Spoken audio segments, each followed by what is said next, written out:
जोरदार तालियों के साथ इस सत्कार और सम्मान का अनुमोदन करें।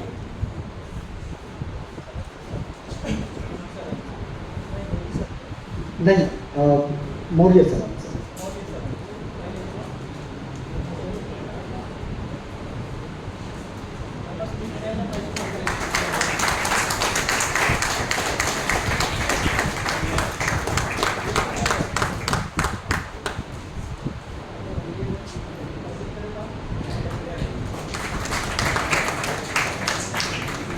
साथ ही साथ अरहान को आमंत्रित कर रहा हूं। अरहान वासनिक कृपया मंच पर आएं और आज के कार्यक्रम के अध्यक्ष डॉक्टर नीरज पोधी सर, जो कि विभाग प्रमुख है राष्ट्र संत तुकडोजी महाराज नागपुर विश्वविद्यालय के पाली प्राकृत बौद्ध अध्ययन विभाग तथा अंतर्राष्ट्रीय बौद्ध अध्ययन केंद्र के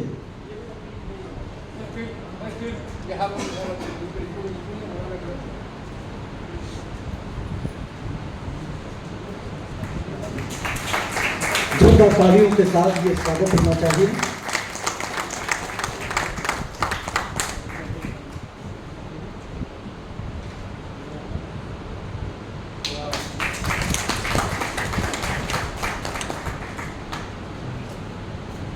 धन्यवाद अरहान।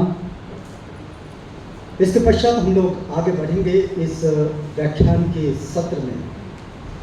आपको याद दिलाएं कि 14 अक्टूबर 1956 को यहाँ दीक्षा भूमि की इस नगरी में, नाग नगरी से कहते हैं, नागपुर, यहाँ बाबा साहेब ने केवल धर्म क्रांति नहीं की है, ये एक बड़ी सांस्कृतिक क्रांति है। और ये अशोका विजयदशमी पर हुई। अशोका विजयदशमी पर हुआ ये कार्यक्रम और आज सम्राट अशोक का सांस्कृतिक योगदान, इस विषय पर व्याख्यान, ये उसी स्मृति की कड़ी का हिस्सा है जो अभी आने वाले समय में हम दीक्षा भूमि पर एक बड़े आयोजन को देखेंगे, धम्म क्रांति की स्मृति में। आज इस कार्यक्रम को आगे बढ़ाते हुए मैं अनुरोध करता हूं Buddhist Academy of Performing Arts Nagpur के प्रमुख, आप सबके परिचित, प्रसिद्ध उद्घोषक, मंच संचालक, निर्देशक, लेखक, कवि, गीतकार और एक अच्छे प्रबंधक अशोक जांभुलकर जी को कि वे मंच पर आए और अतिथि का परिचय तो दे ही साथ थोड़ा प्रस्तावना भी करें। आइए सर।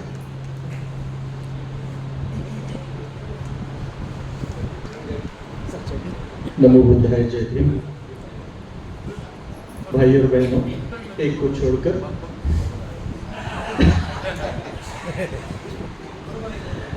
क्योंकि वो यहाँ बैठी है तो जाहिर महामानव तथागत सिद्धार्थ गौतम बुद्ध, महानायक सम्राट अशोक और भारत रत्न, विश्व रत्न परम पूज्य डॉक्टर बाबा साहब अम्बेडकर, इनकी स्मृतियों को प्रथम अभिवादन। बहुत दिनों के बाद इस शहर में, यानी 14 साल के बाद कल हमने इस शहर में महानायक सम्राट अशोक इस महानाट्य का प्रयोग किया। 14 साल लगे इस शहर में हमको आने के लिए, अपने ही शहर में। खैर वो बात अलग है, लेकिन इसी बहाने से हमारे मित्र, महनीय वक्ता पूरे भारत भर में अपने व्याख्यान, अपने वैचारिकता की वजह से जाने जाते हैं। वो हमारे मित्र डॉक्टर सच्चिदानंद मौर्य जी, प्रवक्ता है, राष्ट्रीय प्रवक्ता है सम्राट अशोक क्लब भारत के। इनको हमारी दोस्ती, एक फेसबुक पर सम्राट अशोक का पेज आता है टोडरपुर के नाम से, तो वहाँ पर हर साल 2 फरवरी को मेला लगता है वहाँ पर। अगर आपको मालूम नहीं तो बता दूं, ज़्यादातर लोगों को वहाँ अशोक की लाट है, यानी अशोक स्तंभ है। और बहुत मेहनत के बाद सम्राट अशोक क्लब के मेंबरों ने, जिन्होंने ये खोजा, जिन्होंने वहाँ पर हर साल मेला लगाया है, और आज भी लाखों लोग जुटते हैं हर साल 2 फरवरी को। तो उस आयोजन में सम्राट अशोक क्लब के सारे लोग होते हैं। सामने में बैठे हैं हमारे दोस्त, सारे सम्राट अशोक क्लब के हैं। और एक बात फिर से बता दूं कि आज का ये विषय सर यहाँ पर आने वाले थे, तो हमने सोचा कि नगर के लोगों को, नगर के बुद्धिजीवी लोगों को, नगर के उन लोगों को जो अशोका के बारे में जानते हैं, आगे थोड़ा ज़्यादा भी नहीं जानते, तो क्यों ना सर के व्याख्यान का आयोजन किया जाए यहाँ पर और सर के माध्यम से बात रखी जाए। हमारे बीच हमारे हेड ऑफ डिपार्टमेंट है पाली प्राकृत एवं बौद्ध अध्ययन केंद्र के डॉक्टर नीरज बोधी जी। वो हमारे हेड ऑफ डिपार्टमेंट है, लेकिन मेरे पुराने दोस्त हैं, मेरे पुराने मित्र भी हैं, क्योंकि हमने साथ में काम किया है यानी जब अशोका पे पीएचडी चल रही थी उनकी और मेरा काम चल रहा था अशोका के नाटक का, तो हम साथ साथ चलते थे। तो ऐसे व्यक्ति यहाँ पर आज उपस्थित हैं। यहाँ पर हमारे मित्र बैठे हैं, उनके वजह से कल का शो हुआ और उनका नाम है भंते कुशल धम्मा। अगर वो नहीं होते, उन्होंने अगर उनके सामने मैंने, क्योंकि वो ही मुझे लेकर गए थे तोडरपुर, बनारस के बाजू में है, उनके गांव के बाजू में है, चंदौली के बाजू में है ना, चंदौली के बाजू में है। तो वो ही अपने गाड़ियों से सब जगह मुझे लेकर गए और हमने वहाँ से आने के बाद निर्णय लिया कि क्यों न नागपुर में एक शो किया जाए। तो भंते जी के सामने जब नागनगरी नागपुर में उन्हें कि वे यहाँ माइक पर आए और अपना ये व्याख्यान सम्राट अशोक का सांस्कृतिक योगदान इसे हम सब तक पहुँचाएं। आइए सर।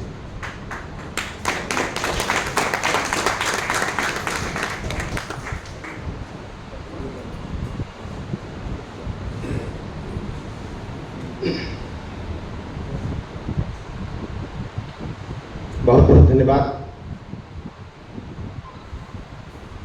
आज मैं इस धरती पे पहली बार आया। कभी अपने जीवन में सोचा था कि नागपुर या तो कभी पर्यटक बन के जाऊंगा या तो दर्शक बन के जाऊंगा और परम पूज्य बाबा साहब के प्रतीक चित्रों को दर्शन करने का सौभाग्य प्राप्त करूंगा। लेकिन पता नहीं मेरे किस जन्मों का ये फल है कि दर्शक पर्यटक न बन के पूज्य कुशल धम्मो जी की अनुकंपा हुई और अशोक जाम्बुलकर जी की दया हुई कि आज आप लोगों की वजह से इतने गौरव गरिमा के साथ मैं इस कार्यक्रम में बुलाया गया हूँ। ये मेरे कई जन्मों का फल मैं समझ रहा हूँ। और आज कल जो मैंने देखा उसकी चर्चा करने से पहले आज हमारे मंच पर विराजमान हैं डॉक्टर नीरज बोधी जी, जो विभाग प्रमुख पाली प्राकृत और बौद्ध अध्ययन के अंतर्राष्ट्रीय बौद्ध अध्ययन केंद्र और यहाँ का जो विश्वविद्यालय है वहाँ के प्रमुख हैं। और आज बहुत सारे छात्र यहाँ बैठे हैं और सर मैं उसी छात्रों में से अपने आप को समझिएगा, मुझे उन्हीं छात्रों में से मैं भी एक छात्र हूँ और कुछ सीखने की कोशिश कर रहे हैं। और जो कुछ सीख पाते हैं उन लोगों के बीच में जिनके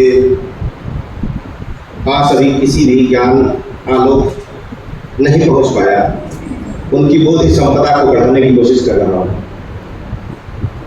और उसी के तहत आज मैं यहाँ नागपुर की धरती पे आया हूँ। तो सबसे पहले तो मैं 2 दिन से हैरान रहा हूँ। आज मुझे समझ में आया है 2 दिन में आप लोगों के व्यवहार से, आप लोगों के स्वागत से, जिनके घर ठहरा हूँ, जिनके घर खाया हूँ, उस चीज़ों को देख के आओ भगत से मुझे लगा कि पूरे देश को मिला के राष्ट्र कहा जाता है, लेकिन अकेले इसको महाराष्ट्र क्यों कहा जाता है? पूरा देश को राष्ट्र कहते हैं और इसको अकेले महाराष्ट्र क्यों कहते हैं?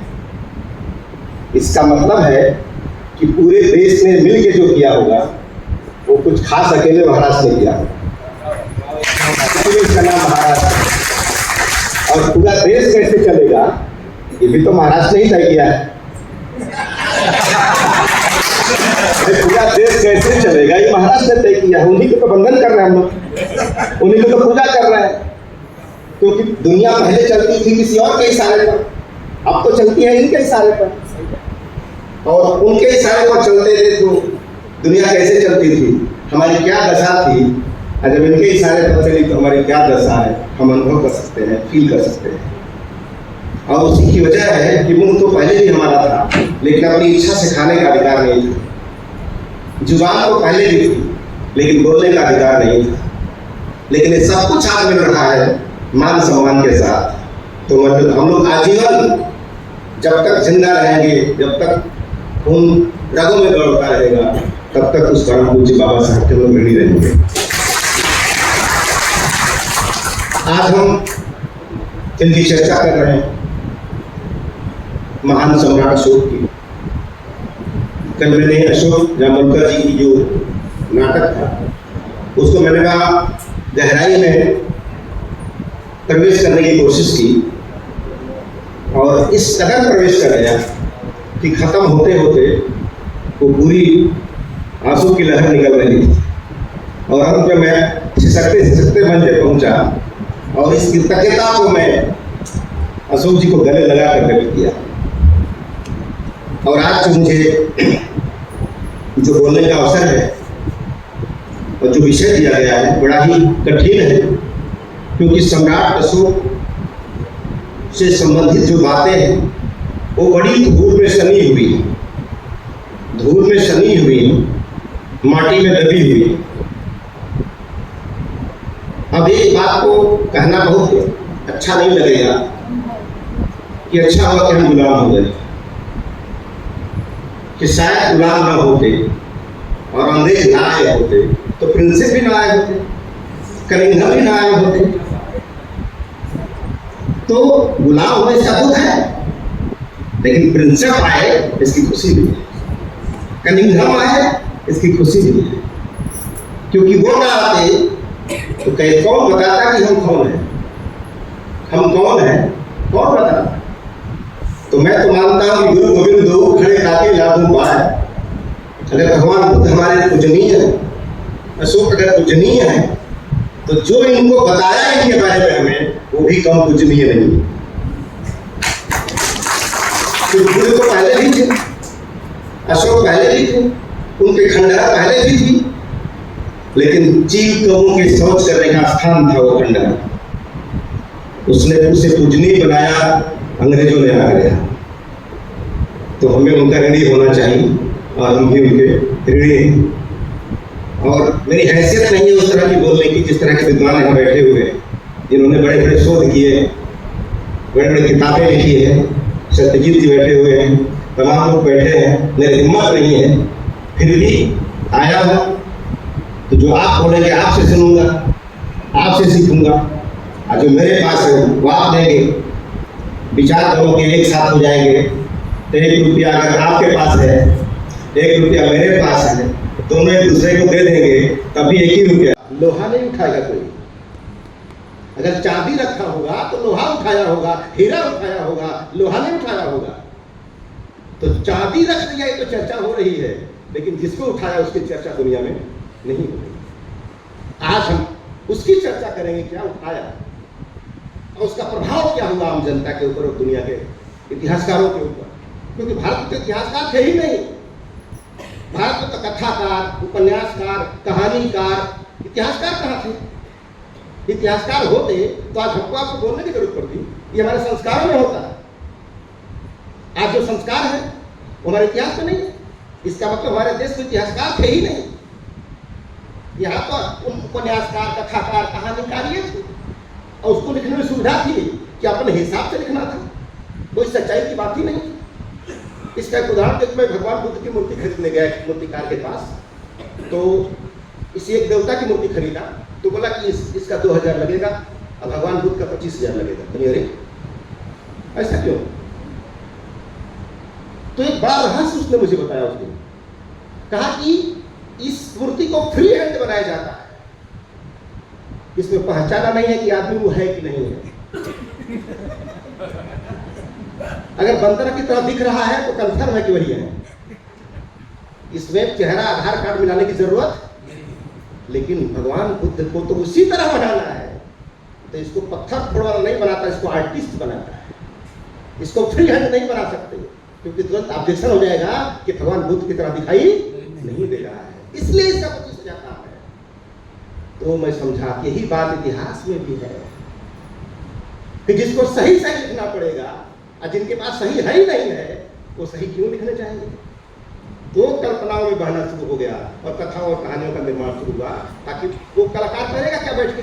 तो एक समय की बात है, तो शुरू कर दिया और कहकर पूरा बहुत दिया वो था पूरा, और उसी में हमारा पूरा समाज उलझा पड़ा हुआ है। जो सही है उसको गलत मानता है और जो गलत है उसी को सही मानता है। आप सही मानने वाला इतना बड़ा समूह है कि हम हिम्मत से कह भी नहीं सकते, क्योंकि ऐसा कर लेंगे तो हमारा आदमी हमारी जान ले लेगा, हमारा आदमी हमारा जान ले लेगा, तो बचना भी है ना। उसे मारने की जिद है, मुझे कहने की जिद है। और कहते कहते ही आप देश हमारे लोगों ने कहते कहते आज इस मिशन को यहाँ तक पहुंचाया है, नहीं तो कब का टूट गया होता। तो अशोक के सामने एक समस्या आई कि इसको संभाला कैसे जाए। तो जब तक राजा राज्य और जनता के बीच में निष्ठा पैदा नहीं होगी, लगाव पैदा नहीं होगा, विश्वास पैदा नहीं होगा, तब तक सत्ता को संभाला नहीं जा सकता बड़ा साम्राज्य को। अब सत्ता कैसा पैसा हो, ये विश्वास कैसे पैदा हो, ये निष्ठा कैसे पैदा हो। तो इस निष्ठा को पैदा करने के लिए सम्राट अशोक ने जो पहला कदम उठाया, वो खड़ा होते ही इतिहास में पहली बार कहता है कि समस्त प्रजा हमारी संतान है, समस्त प्रजा हमारी संतान है। जब कोई राजा अपनी प्रजा को संतान मान लिया तो फिर त्याग और समर्पण के लिए क्या बाकी रह गया है। अपने बेटे और संतान के लिए आदमी जो चाहे वो करेगा। उसके बीमार होने का, रात में बीमार पड़ गया 12 बजे, तब भी बाप तैयार है उसकी सेवा के लिए, चल बेटा जल्दी स्कूल चलते हैं। बेरोजगार भटक रहा है तो बेटा तैयार है कि पैसा ले, जल्दी कोई रोजगार कर, भूखों नहीं मरना है। तो जब किसी राजा ने प्रजा को संतान मान लिया तो उसके सारे उत्तरदायित्व को बिना कहे एक्सेप्ट कर लिया। ऐसा है कि नहीं? तो जब राजा मान लिया, राजा हो गया पिता और जनता हो गई पुत्र, और वो भी ऐसा पिता जो आपका इहलोक ही नहीं परलोक की बात करने लगा। भौतिक ही नहीं, भौतिक और आध्यात्मिक दोनों सुखों को देने वाली सुखी संतान हमारी हो, ऐसा जो राजा हो तो प्रजा को क्या चिंता की जरूरत होगी। लेकिन ऐसा केवल कहे और करे ना तो भरोसा पैदा नहीं हो। तो जब प्रजा को पुत्र मान लिया तो समस्त जिम्मेदारी ली। अब आज का राजा क्या कहता है? आज का राजा कहता है कि मैं तो चौकीदार हूं, तुम तो परमपिता परमेश्वर की संतान हो, रब तो चाहे वही होना है, आदमी तो खिलौना है, तो खेलो बैठ के मेरा मैदान। हम क्या कर सकते हैं? यानी यहाँ पुत्र मानकर जिम्मेदारी लेता है, वहां परमेश्वर की संतान मान की जिम्मेदारी से मुक्त हो जाता है। सोचिए कैसा राजा आज का है, कैसा राजा उस समय।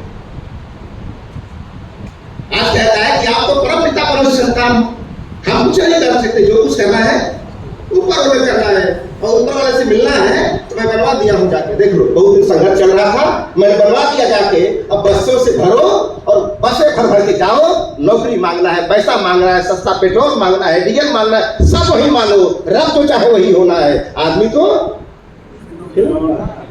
दाता एक राम भिखारी सारी दुनिया, तो जाओ मांगो, मेरी कोई जिम्मेदारी।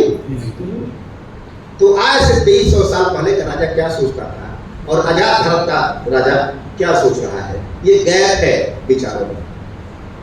इसलिए असंतोष की भावना देश में व्याप्त है, इसलिए व्याप्त है, जिम्मेदारी से भाग रहा है।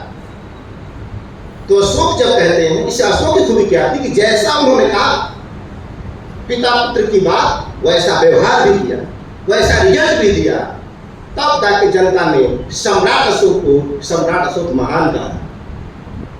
महान जनता ने कहा, उन्होंने अपने से नहीं कहा। तो ये कब हुआ?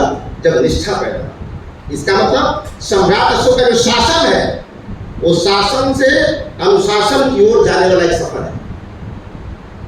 शासन उसे कहते हैं जो शासन के मतलब राजदंड के ऊपर संचालित होता है, वो डर के बारे संचालित होता है, वो शासन के द्वारा होता है। लेकिन अनुशासन किसे कहते हैं? आदमी स्वयं संचालित हो पाए बाएं चलना है, बाएं चलना है। ये आदमी स्वयं चलता है कि कोई कहता है वहां खड़ा होकर? उसको पता है कि संविधान में लिखा है हमको बाएं चलना है, ठीक है? वहां पर दलाले ताकि मेरा सही धर्म जनता में पहुंच रहा है कि नहीं, क्योंकि कुछ जगह मैं पहुंचा रहा हूं, कुछ जगह महामात्य पहुंचा रहे हैं, नहीं हो रहा है। मैं पहुंचा रहा कि माँ बाप की सेवा करो, और कहीं वहां ये तो नहीं पहुंच रहा है कि मन करी तो करो, मन करी तो मत करो, ऐसा तो नहीं पहुंच रहा है।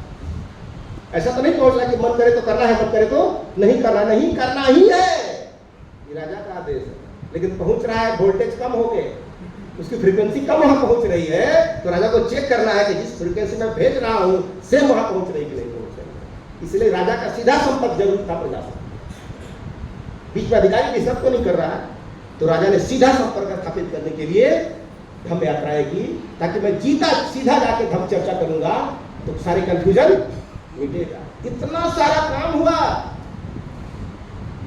एक राजा कर रहा है जो सारी सुख सुविधाओं से लैस है, उसको किसी चीज की परेशानी नहीं है, फिर किसके लिए कर रहा है? वो तो राजपाट करना चाहिए, घर में बैठ कर राजमहल में राज करना चाहिए। लेकिन राजमहल में बैठ के भी कहता है कि मैं चाहे निवास में ही क्यों न रहूं, मैं भोजनालय में ही क्यों न रहूं, घोड़े पर चढ़ता ही क्यों न रहूं, इवन सोया ही क्यों न रहूं, जनता के दुखों की सूचना मुझे किसी भी समय प्रतिवेदक दे सकता है। ये आसान बात है, आसान बात है। यानी मेरा मोबाइल अगर हमेशा ऑन है तो मेरे विधायकों का मोबाइल भी हमेशा ऑन होना चाहिए, मेरे अधिकारियों का भी मोबाइल हमेशा ऑन होना चाहिए। लेकिन चुनाव से पहले सबका ऑन था और चुनाव के बाद स्विच ऑफ हो गया, है कि नहीं है? तो सोचिए कि क्या हम सीख रहे हैं अशोक से। इसलिए हमारा देश जब आजाद हुआ तो आजाद होने के बाद प्रतीकों को क्या लाया जाएगा, क्या प्रतीक होगा? तो क्योंकि किसी भी राजा का दो तरह का शासनकाल होता है, एक उसके जीते जी, ये उसके नहीं रहने के बाद। तो अशोक ने 38 साल शासन किया जीते जी, और वो नहीं रहे तब शासन खत्म नहीं। एक होता है दैहिक शासन, एक होता है वैचारिक शासन। दैहिक शासन उसे कहते हैं कि जब तक राजा जिंदा है तब तक राज्य कर रहा है और सब देख रहा है क्या हो रहा है, लेकिन उसके नहीं रहने के बाद उसके विचारों का प्रवाह जब तक चलता रहता है तब तक उसी का शासन माना जाता है। तो आज से बहुत साल पहले अशोक नहीं रहे, लेकिन जब देश आजाद हो गया तो राष्ट्रीय ध्वज में चक्र आ गया और राजमुद्रा पर अशोक स्तंभ आ गया। ये प्रतीक चिन्ह इस बात का प्रमाण है कि अशोक का देह शरीर भले न रहा हो, लेकिन वैचारिक शासन आज भी चल रहा है। लेकिन फर्क इतना ही है कि अशोक चक्र को हमने स्वीकार कर लिया, लेकिन अशोक के चरित्र को हमने स्वीकार अब तक नहीं किया है। अगर चरित्र को भी स्वीकार कर लेते तो कोई पड़ोसी देश हमारा दुश्मन नहीं रहता, क्योंकि अशोक ने पहली बार कहा था कि वसुधैव कुटुंबकम, पूरी दुनिया हमारी परिवार है। और परिवार कहा ही नहीं, जैसी करनी हमारे करनी सब एक समान थी। अशोक कहा, अब श्रीलंका उनका परिवार था क्या? वहां उनके बिरादरी के लोग थे कि उनका देश है, तो बेटा बेटी वहां के भेजा, वो बेटा बेटी वहां क्यों भेज दिया भाई? बहुत सारे भिक्षु संघों को बाहर क्यों भेजा? इसका मतलब पूरी वसुधा को अपना परिवार मानते थे। तो वसुधा में जो मेरी संपर्क में आता है वो सबका कल्याण होना चाहिए, इसलिए वेल प्रशिक्षित करके बौद्ध भिक्षुओं को वहां भेजा, ताकि वो धम्म का प्रकाश वहां तक पहुंचे जहां तक नहीं पहुंचा। किसके लिए वो कर रहे थे? भारत में तो थे ही, बाहर के भेजे, जम्मू द्वीप के बाहर।